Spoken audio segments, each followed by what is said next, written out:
Good afternoon, ladies and gentlemen. You're now tuned in to KJ Live. I'm Chris Johnson, former national champion and professional basketball player. Today's guest on the show, my man, Earl Watson, is in the building. If you don't know, now you know. What's up, EJ? What's up, dog? I'm excited to be back. We be having some. I know we got a schedule, dog, like a strategy, but our ciphers are. We can't follow a strategy, dude. I Like, know, I know, let's I just know. flow, bro. I'm excited to be back, though. I know. And just kind of the flow. Dr. J was in the news the other day. You know, he made he made his all-time teams, dog. Did you get to see that? Yeah, I saw that. What's your initial thoughts as somebody that's played in the league and Yeah. you look at Dr. J's teams? Now, did you take it like he was hating on LeBron, or is he giving love to the guys that he came up with? I, What's your take on it?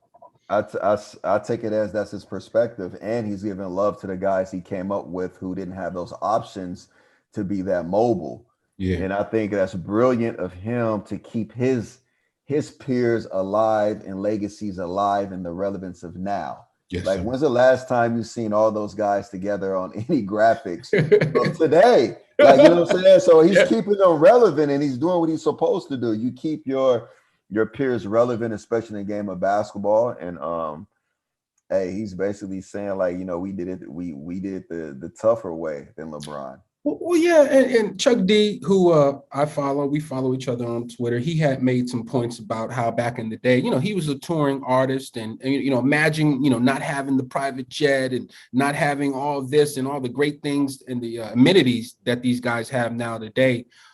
Thinking about an Oscar Robertson, a Jerry West, Elgin Baylor, freak. I know Wilt was at the center. I can't remember who's at the four, but when you look at those guys, Earl, and their impact and sort of their relevance in the game, in the historical fashion in the game of basketball, how do you view them as somebody that's played in the league? I mean, we always got to give respect to our OGs and our elders. And I think when we all really think about it, we know LeBron is on one of those first two teams. Let's keep it 100. We talk about talent, but at their timing, they were at the pinnacle of their career. They were at the heights that they were in the game they had, and they pushed the game and the culture forward. Like, so we have this thing in the NBA: push it as far as you can take it, and you cannot be bitter at the next generation that takes it further. Right. Like, you sacrifice yourself for the next generation. And with the contracts and the lockouts and the holdouts and the demands that they did in the All-Star game, Right. that allowed players of today to have those guaranteed contracts and more. If Yeah. it wasn't for them, the game wouldn't be where it is now. Yeah. Do you have an all-time team? I don't have an all-time team, man, because there's too many great people to put in that top five. But Yeah. I would guarantee you one thing: two players for sure would be on that team, and that's three for me, and that would be Michael, Kobe, and of course LeBron. And then Yeah. you can go Larry Bird and Magic, and it's like that's an all-time five for me. You know, you don't need a center, dog. That is You know such what a I'm saying? sick five, too. It's a 6'5", but you can. It's all about perspective and what you love and what you grew up like idolizing and being a fan of. Yeah, it is. And it is. And I just hate when people try to hate on Doc or anybody else for Yeah, giving their opinion on a matter. Like, almost like now, well, Doc's opinion isn't valid. He's an icon of the game. So it kind of gets on my right. nerve. Um, would Steph Curry ever make an all-time team for you, in your opinion? I think he's brilliant at what he's done, and you can argue him in there. But I think let's keep it real. What point guard would make an all-time team besides Magic? Right? There's not a lot of point guards you can put in there ahead of Magic for an Right. all-time team at the point position. Right. That Steph is, of course, one of the best players to play the game, and he's revolutionized the game. But to me, it's all about maybe a younger generation guy might say that. Like, you Yeah. know what I'm saying? So once again, it talks about generational perspective. And I think that's where you get those teams. No, it's wild. It's wild. He's definitely, someone said he's the most influential in the last 40 years. I mean, I'm still trying to figure out. I had Bob Myers, Golden State GM, on the show. You know Bob very well. I asked Bob, was Steph the greatest point guard of all time? And his first answer was, is he a point guard? So I'm gonna ask you, how do you classify Steph Curry with his skill set? Is he a PG? Is he a combo? Is he an SG? What is he? He's a revolutionized point guard. He's the Mm, point guard of today. He set that trend in that era of shooting threes. Analytics changed because of Steph Curry. Like he's changed the analytical way of basketball, and some people can say it changed for the worse because now analytical departments influence coaching. Coaching does not influence analytical departments, and they want everyone to shoot threes and as many threes as possible. So he's influenced the game in that way. For me, I would love to see Steph Curry in his prime face off against Isaiah. I Yeah, would me love to too. see that because Zeke to me is a motherfucker. Like defensively, offensively, he gonna go at your throat. And Yeah. I'm not sure it's a lot of players of today that can handle the intensity of competition that Zeke brought to the game when he played, in his era. One of the most intense competitors, obviously, NBA history. I mean, there's a legendary story, though, about how he grew up. His mom's, she didn't play no games, man. I heard she came to a few Isaiah games down in Washington. She was packing heat, bro. Yeah. Isaiah told the story where his mom was actually packing heat, ready for a fan that was going to talk some shit about her son. It's like, what? This is what time it is. That just lets you know the type of cloth that Zeke is cut from. Like, you're Hey, not hey, getting. hey, I got a good Zeke story. So Tell me about it. Zeke is coaching the Pacers, right? Yeah, yeah. And that's my first pre-draft workout. And it's only myself and another player there. So we go through all the bullshit drills, which I don't know if it matters. It does matter. I think it shows work ethic and if you really polish on your game. Sure. And then he had me and another player, the other guy that was trying, I don't even know who the other player was, play one-on-one, full court for an hour, picking up full. What? Just to see What? who was gonna break first? Just to see who was going to quit. Yep. And no matter who scored or who missed, you had to pick up full. You couldn't run back. And I was like, yo, I was dead tired. But that's Zeke, though. That's his mindset, dude. That's his mindset. It's that tough stuff, that Chicago shit, man. That stuff is no joke, man. Staying on PGs. CP3 just led the Suns to the first playoff berth in a while, man. Talk about what he's meant to that organization. And did you expect them when they signed him, when they brought him in? Did you expect them to be a playoff team so soon? I expect them to be a playoff team even before they brought him in. I was thinking when they were in the bubble, I tweeted it, Devin Booker would never miss another playoffs. Yeah. Like, so when teams really, because I've been on teams that went from losing to winning with young teams, and it happens after All-Star break.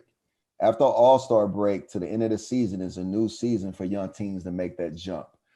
And we did it in Memphis. I can't remember where else we did it. We did it in OKC. If you are a team that, you're young, you lose, and after All-Star break is where young players grow and you play to win. That's why the tanking thing kills coaches. If you tank like most teams after All-Star break, you never make that jump until you no longer tank after All-Star break. You see, in Utah was the last team to do it. It's most memorable recently with Quinn Snyder. Yeah. And when they made that leap and they started getting players, you could tell it was playing to win.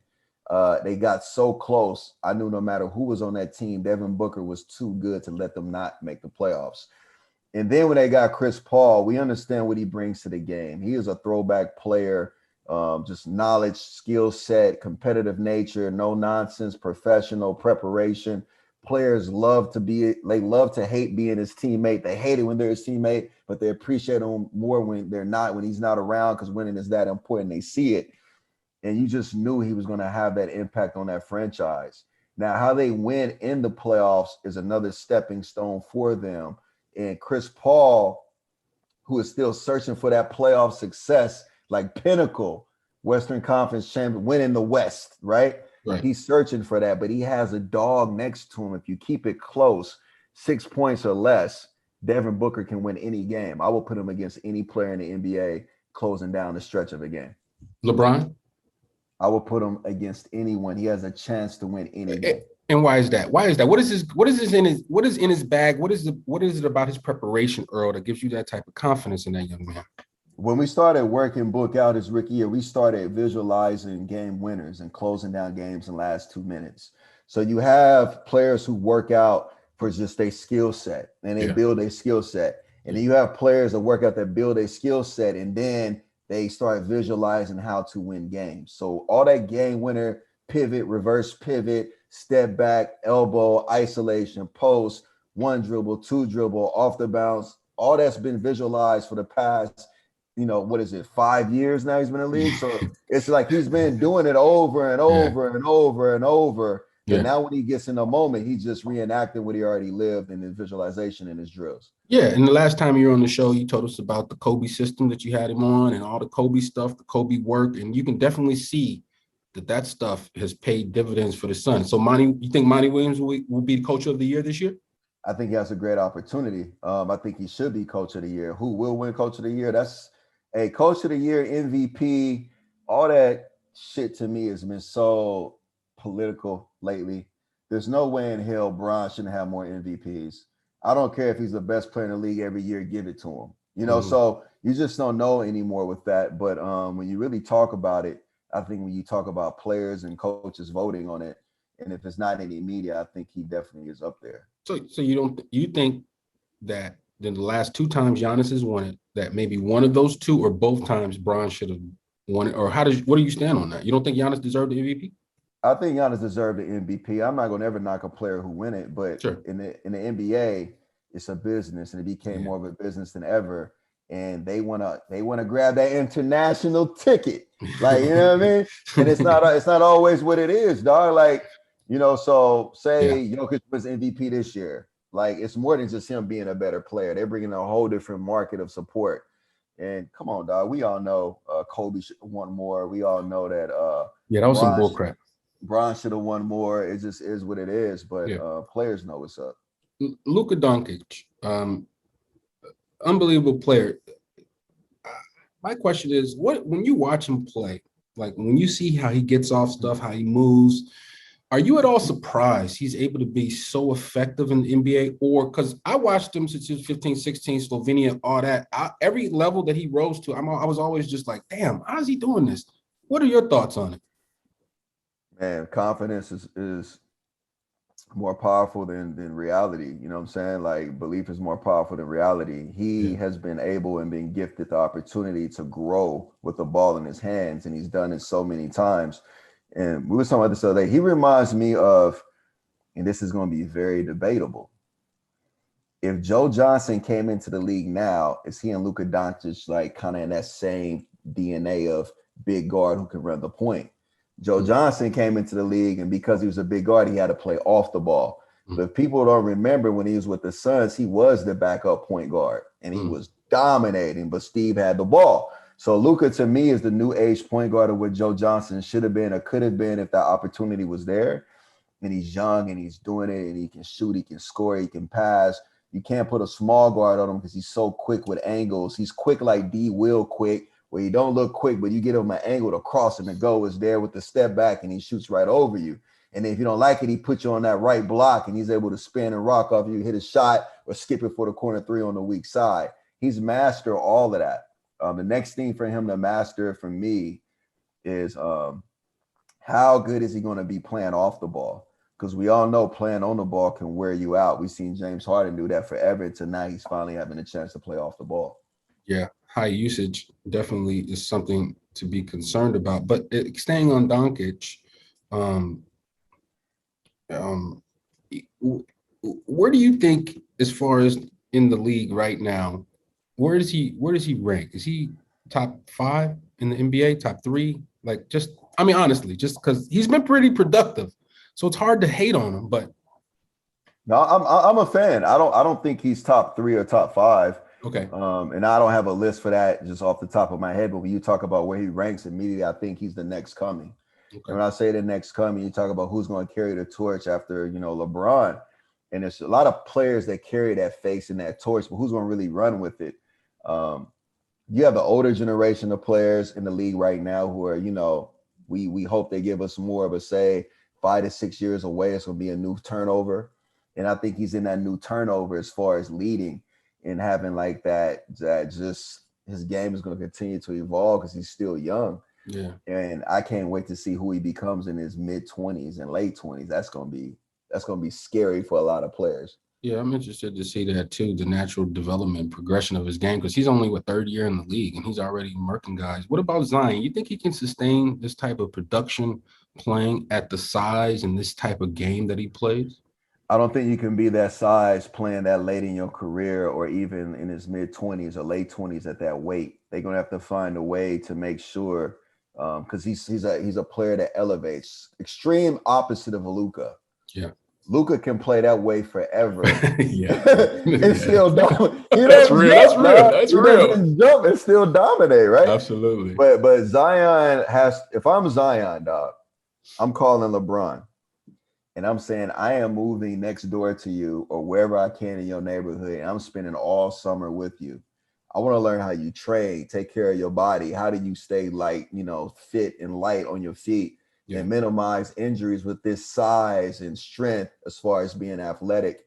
And I think that's who he has to reach out to, because no trainer can teach him that in New Orleans. Right. No personal trainer that he had along the way can teach him that. The only person that can show him that, in my opinion, is LeBron James. And that's going to cost Zion a little bit of money too. He's going to have to invest in his health and his body as well. I mean, when you played, how much money you spend on yourself per year? I didn't have LeBron money. You know what I mean? And when you Luka and LeBron, it doesn't matter. You can do a deal.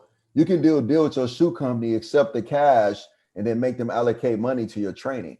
Like, you can be very creative, right?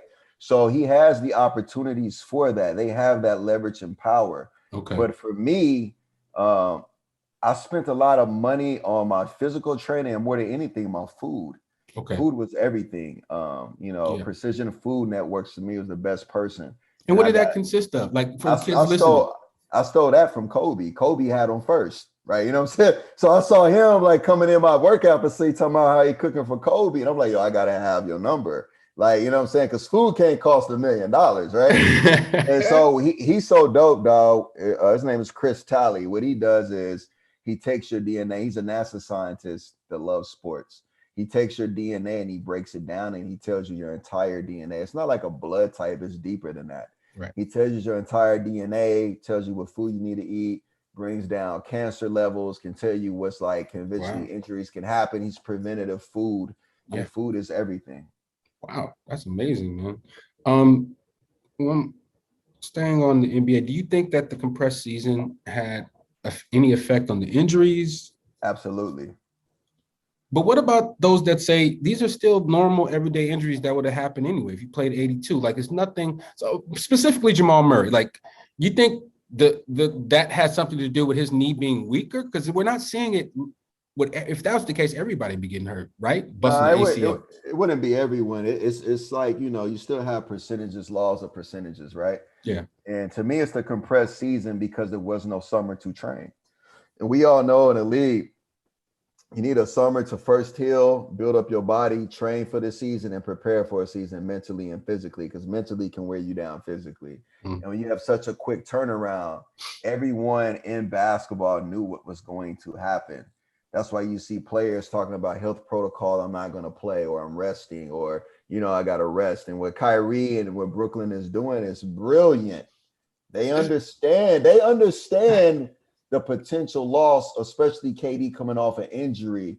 Bring him along slow. James Harden hamstring, bring him back slow. Kyrie, take your time, because they know going into the playoffs is a higher chance of players getting injured. And personally, I think the NBA should go back to their original plan. In that first round, you had a 5-game series, right? Right. In that 5-game series, they should give you like a week and a half off to rest and prepare.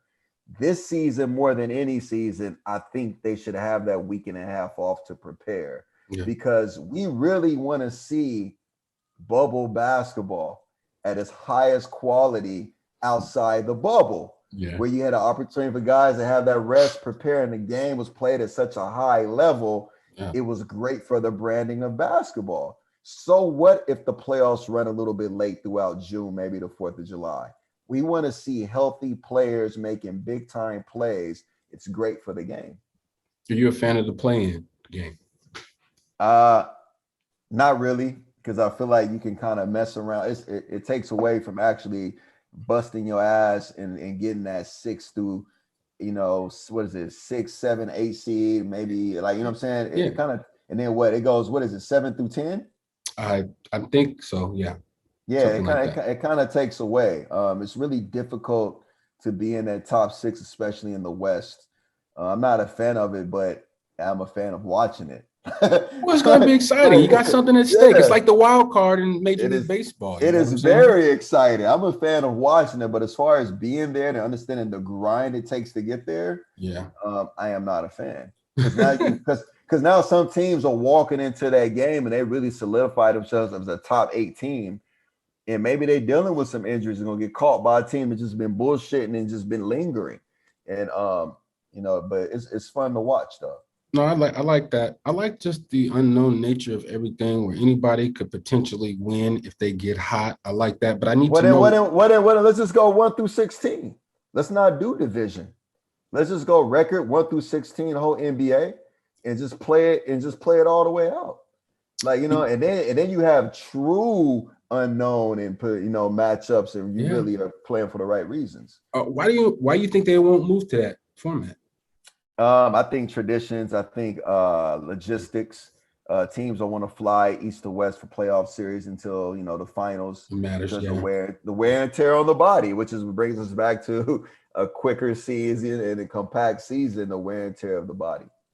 But God, that's what made the bubble so nice is that you didn't have to do all the flying, and it was a level playing field. Everybody had the same circumstances. Like I would love to see a 1 through 16 tournament back at Disney World, and you just bring everybody in, man. Dude, get 16 hotels, shut down all the hotels, man, and do the NBA playoffs like that, but have it contained in one spot, bruh.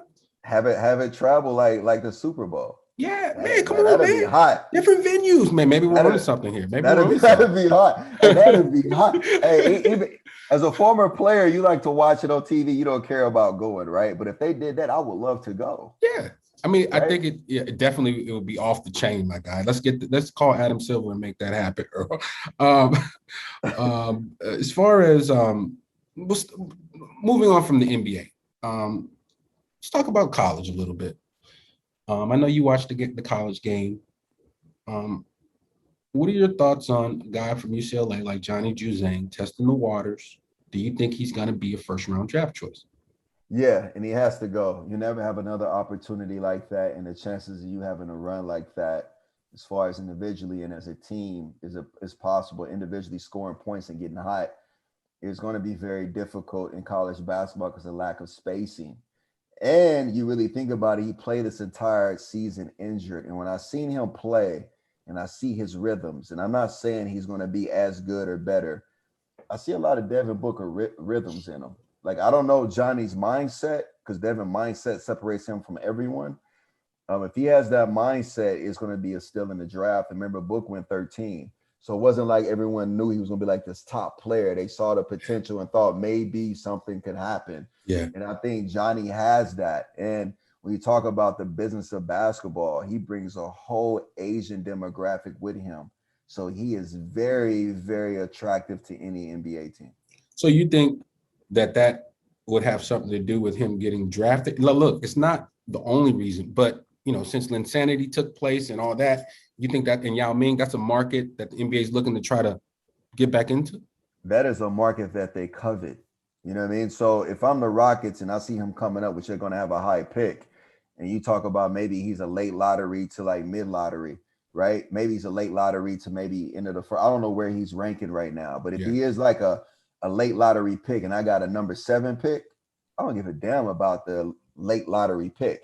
He can play, he can shoot, he's a winner. He comes from those 4 letters who bring a whole West Coast of fans with him, and he has an Asian demographic with him that's going to follow. If we can develop him and we have true vision and put in the skill work with development plans, he could be something special. Wow. Okay. No, I like his game a lot, but thank you for putting in that perspective. I never thought about it that way. Jaime Jaquez Jr. had a pretty solid tournament as well. We're very familiar with his game. What is his upside as far as on the professional level, in your opinion? X factor guy that can change the game. He can defend. He can play off the bounce, which we haven't seen him do a lot of at UCLA, but he's capable.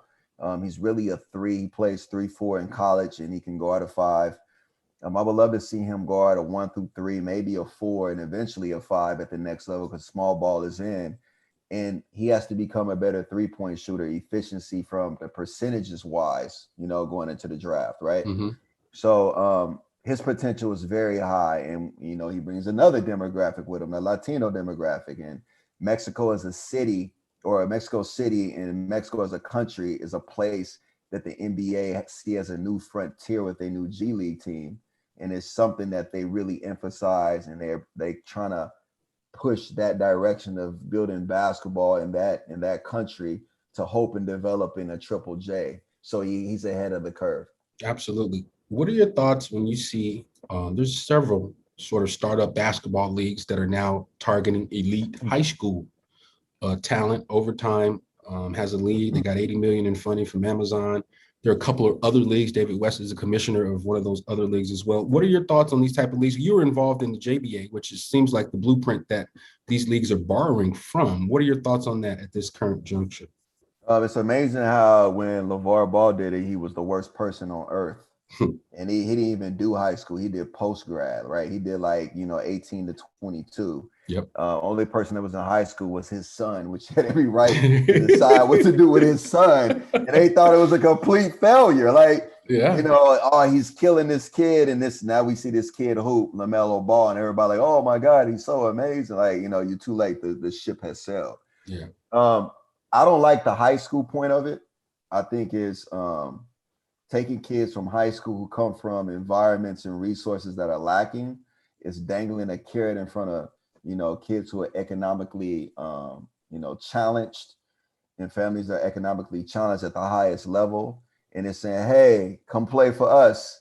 We can give you a little bit of something, and we can pay for your school down the road, which we all know those kids won't get into that school. And what if they get injured? Are they allowed to go back in high school and play? What happens? So I don't like that. I would respect it more if it was 18 to 22 and they challenge college versus challenging high school. So you think these guys should basically, the guys that really need it, the guys that are, that come from those backgrounds, Earl, that they have an opportunity to maximize their talent for money monetarily. You don't think they should jump on it? Because tennis can do it, golf can do it. If you're a soccer player, you can get that off. Every other sport, it seems like it's okay. But when it comes to basketball, for some reason, we always kind of have a little bit of hesitation. I think when you talk about tennis, you talk about soccer, you talk about whatever the other sport you said. What's the other sport you said? Golf. Golf. How many people from the hood playing that? You know what I'm saying? So black kids have a different dynamic. Yeah. We can't afford to play tennis and golf. Yeah. We can't afford to even play soccer, dog. We have to play football, basketball, run track, because you can go outside and do it in the hood. And basketball is trending that way. Is if you don't have money, you almost can't be on a club team anymore. And that's some bullshit. You know what I'm saying? That's bullshit, but it's not black people pushing that narrative. It's non-black people seeing opportunity once again for black talent out of the hood, and they're taking advantage of it early, and it's becoming a moneymaker. So for me, we can't worry about what tennis is doing. We can't worry about what golf is doing. Mm-hmm. We have to say, look, I don't know if we get too many second chances in life, right? And I know players that I grew up with who would have took a chance on that opportunity and not really been good enough, but because it's an opportunity they would have tried. And if that opportunity fails, they can't come back and play high school basketball. Where do you think they're going? They're going on that corner. They're going in that corner, and it's going to be bad on that corner. It's going to be bad in them streets. So I think when you talk about cause and reaction and Krebs cycle of which way it could go for us, I don't like those chances. I like 18 to 22. Let them at least graduate from high school and pursue it like the JBA did, and then figure it out from there. And even then, that Krebs cycle is still a dangerous cycle. True. But teenage kids is too young, man. I just think I hear you, Earl. I just think that the entire system, the amateurism system, needs to be overhauled and changed to make allowances so cats can go back to college or maintain something, because they do it with other sports. You can go back to college and play after being competing in a professional situation. So I just want to see something change as far as the entire system.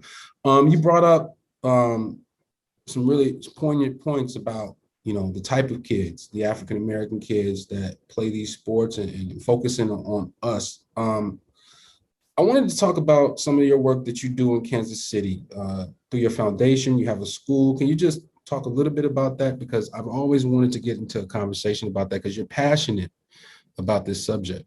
Man, I started at 22, giving back to my high school, building a computer lab and creating programs for all the high schools in my city. Then it evolved to grassroots basketball, which was CMA 76 of Kansas City, Earl Watson Elite in Los Angeles or the West Coast. And I don't really, there's no strategy behind it for me. I just see, opportunities to help and I give back. Winning national awards in Kansas City for the programs I created from the Unified School Board, government, which is called, we call it, KCKPS, public schools, at the age of 25 was always like big for me. I set honorary member on the school board in my mid 20s. Mm-hmm. And for me, it's just all about giving back. There's no rhyme. There's no reason for me. My dad has been doing it his whole life. I just follow his footsteps. He still runs all the rec centers in KCK, and he's been doing it since for the last 30, maybe 30 some years. And my dad is, he turns 89 next week and he still goes to work, dog. Like he cares about the kids, man. Like he's still in that gym. He ran the neighborhood in the hood public pool. Like that pool is clean. Like he just gives back, man. So, we always follow our parents some way, somehow. Sure. And, that's just everything I try to do is try to just mimic my father. Man, that's awesome. My grandmother is 94. She just turned 94. And before the pandemic, we on a daycare, but she was going to work every day too, man. Yeah, She, it's like it's that generation, dog. That generation. It's unbelievable. It's unbelievable. Yeah, and they didn't grow up on a healthy plan. Yeah. That's the thing that's more of a trip. Yeah, they didn't grow up vegan and they didn't grow up, on almond milk. Like, you know what I mean? They didn't grow up no dairy, dog. Come on, bro. They got it really out the mud, dog. Yeah. Like they really hustled and got it and they get it and they set the tone. And if it wasn't for those people, where are we at today, Much respect, man. Much respect. George Floyd, the verdict came out. We've had a couple people that commented on it. Bob Myers specifically. I asked him about, the state of the nation, and he's like, hey, this is cool, but basically, there's a lot more work to be done. What are your thoughts on the verdict and what is the state of race relations in America currently? I mean, the state relations relations of America are currently is where they always been, undecided, still misunderstood, still ignored. And it's a lot of rhetoric now. And what I don't like is all these companies and these sports teams and these people in position of power saying all the right things publicly. Why not? What's wrong with that? But they don't really mean it. A lot, like who really means it? Like, put your money where your mouth is. Yeah. Hold people in your community accountable. Yeah. And that's for black and white or in brown. Hold your people in your community accountable. Police yourself, right? We got to start policing our own communities, not literally policing them, but holding people accountable. It's a difference between a witness and a snitch. My homeboy put me up on game with this the other day. Joe Mack, he was like, yo, snitching is when you committed a crime and you telling on people to get out of your crime. Witnessing is when you see a crime and you need to testify in order to have accountability in the justice world. It's a difference. So it's a lot to be talked about. Don't just do it just for the cap, and don't just do it just for the funding or just to make sure your business grows. Really say what you feel. And we talk about the era we came out of. We came out of an era, or the last 4 years, of people who really said what they feel, and whether you liked it or not. I respected that. Yeah. Because I know who you are. Yeah. Like, I don't respect it when you're around me talking about, we hear you, like, and then you really don't mean it. That's the most dangerous kind of person. And we need to have more education, man, because growing up in black and brown communities, it's like sometimes you see this so much, you are not allowed to talk about it, because in the non-black and brown community, you've seen it just a mad black and brown person, like creating excuses, and it's not excuses, it's realities. So hopefully, mental health therapy is in play for everyone involved. And who knows, man, it's not up for me to figure out, but it's up for me to just kind of have a voice and just do my part in my community. Yeah.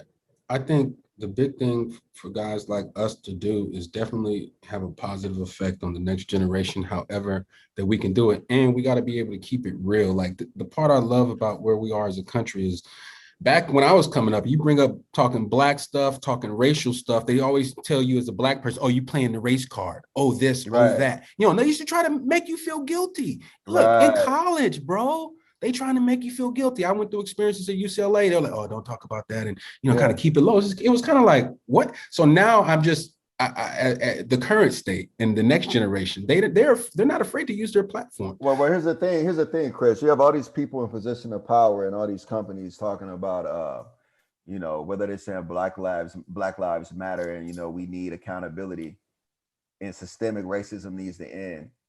All I ask them to do is quit saying it. Yeah. Take a picture, a group picture of all your workers that you hired, and show us your diversity.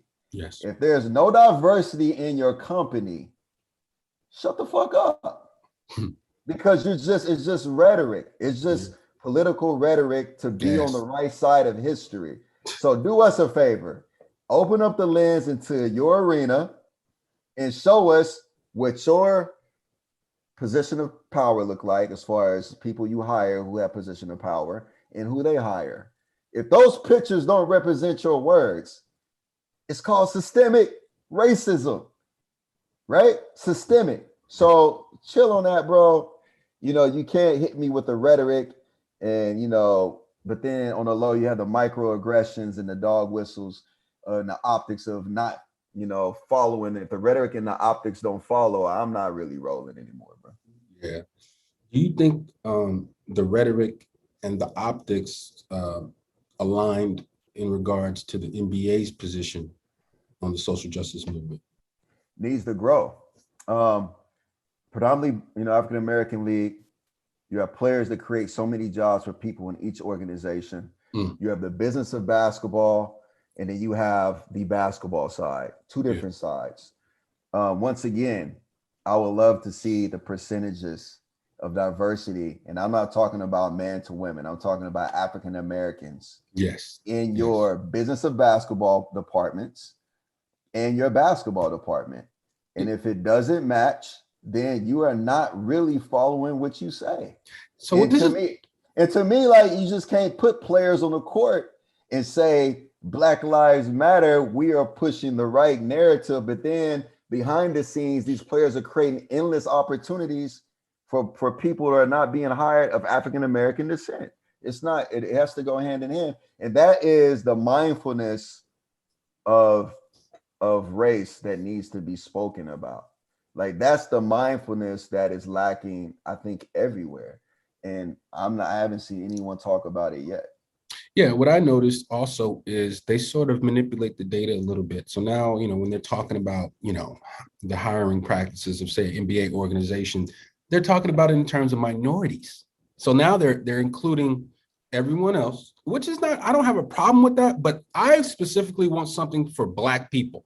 I want something specifically for Blacks, not all minorities. All minorities, I feel like, have gotten infinitely more love and opportunity than Black people have in this country. My opinion is that Black people have gotten totem pole on that hierarchy in America. Okay, it's a totem pole, and we just gotten leapfrogged, and we're at the bottom. Nothing's changed. 400 years later, whatever, we are still looked at the same way. I feel like that participation from white people speaking out about these social justices and ills and really taking a true stance. And then, as you mentioned, the hiring practices, I think that's the only way that we start to see some sort of shift in this situation. I agree totally with that. When you talk about minority, we talk about, white women are a part of a minority, and all people, non-white male is a minority. Right. I want to see the African American numbers. You can have the minority percentages, and show me the African American percentages, and you can't tell me there's not enough qualified. So that's where that's where I stand on that. So when people say it, and I see a whole organization and teams take a knee, it looks good. It looks good. I get it. It looks good, and it's on camera, and the optics are amazing. Now let's really unlayer that. Let's peel that back and see it. How many African Americans did you hire last year? Mm. in positions to be in your organization, to be in your company, and to have position of power to basically lead your organization. Upper And management. that is where we haven't touched yet. Right. We keep touching on the social injustices, but what about the hiring practices? Because they all are a Krebs cycle. They all stem together. It's all a cause and effect and continues to go around and around and around. And I don't know, maybe the UCLA education puts us at a different vision and Yeah. perspective how things go. No, I think so. And staying on that UCLA education, man, you've always been somebody that's, had a thirst for knowledge. I used to love when back in the day, not back in the day, a few years ago, you used to post all the books you were reading and stuff like that. Talk about maybe two or three really just, important books to you, the knowledge that you learned from those. I just kind of want to, take it off course a little bit because you got kids out there that might be watching this and you want to give them some game early, some food for thought. So what I would mean, those be? for younger kids, I will start with the Carpenter by John Gordon. And there's a lot of similarities to references to the Bible. The Carpenter, obviously, we know what that means. Sure. But it's literally about a carpenter, and it talks about building things with sustainability and doing things the right way. So kids that love basketball, what does that mean? How did I take it? I take it as, if you're in the gym and you're working on your craft, everything matters, right? How you approach it, how you drill it. Are you going through the motions, or you every practice and every workout opportunity, you're taking it like it's your last one ever on earth? Hmm. And all that matters, because eventually the test will be the game. You have to be prepared mentally and physically and emotionally. And then for those who are really looking for a deeper dive into knowledge, it's always been one of my favorite. I talk about it a lot. It's Power versus Force by Dr. John Hawkins, by Dr. Hawkins, I'm sorry. And it talks about basically just the mindset, the frequency, and ability of being blessed and how you think and feel. And if you have true power, and it goes back to where we're talking about hiring practices, right? Let me tie it in. True power empowers people, right? Force always have retaliation. So when you force any group of people, or any person to do a certain thing, they will eventually retaliate to you. Hmm. When you have the power, I'm going to empower you to be equal. I'm going to empower you to be great. And Yes. now it just elevates the whole environment. And to me, that's very important. One of my favorite books, dog, and it's one of my favorites. It's Steve Jobs' favorite book. It's called Be Here Now by Ram Dass. And it's so deep, man. Like, you could, audio book it, you could read it, and every time you read it, you're gonna read something different. It basically, for me, it talks about staying in the moment. Yeah. Like, the only thing that matters right now is this moment. We spend so much time thinking about the future and what's next and plan B. And if plan A don't happen, what's plan B? Well, if you think about that too much, you start preparing and manifesting plan B more than you do your first option, which is plan A. Stay in the moment, dog, because tomorrow's never guaranteed. All we have is now. And when you really take care of the now, and you really grab the now, you give it your all and just pour yourself into it, the next moment is going to always be taken care of. Like, you can have goals, you can have destinations, but how you get there cannot be predicted. You just got to know you got to keep going to your destination, and all destinations aren't forever. LeBron didn't win one championship, and he's not still on a one championship tour. Like, MJ still had to reinvent himself after he won six. Like, Yeah. so no matter who you are going to constantly reinvent yourself, no matter how high or low your successes are. And that is just life. How many times can you reinvent yourself with the knowledge you have and the knowledge you intake? Which is why I really want our kids to graduate, dog. Like, I really want them to go at least to high school, and if they Yeah. pursue their professional career, eventually get to college, because we have to, more than anyone, African Americans have to constantly reinvent ourselves, because that's just the history of our culture. Yeah. We are constantly reinventing ourselves. Fatherhood is something you take seriously. So Yeah. if you could name three things that you've learned from being a dad about yourself that you did not know before, what would they be? I never knew how stubborn I am until I had a daughter. You My go so daughter, hard. Why do you go so hard? I man, just seen some of your videos, hey, dog. I'd be hey, like, hey, golly.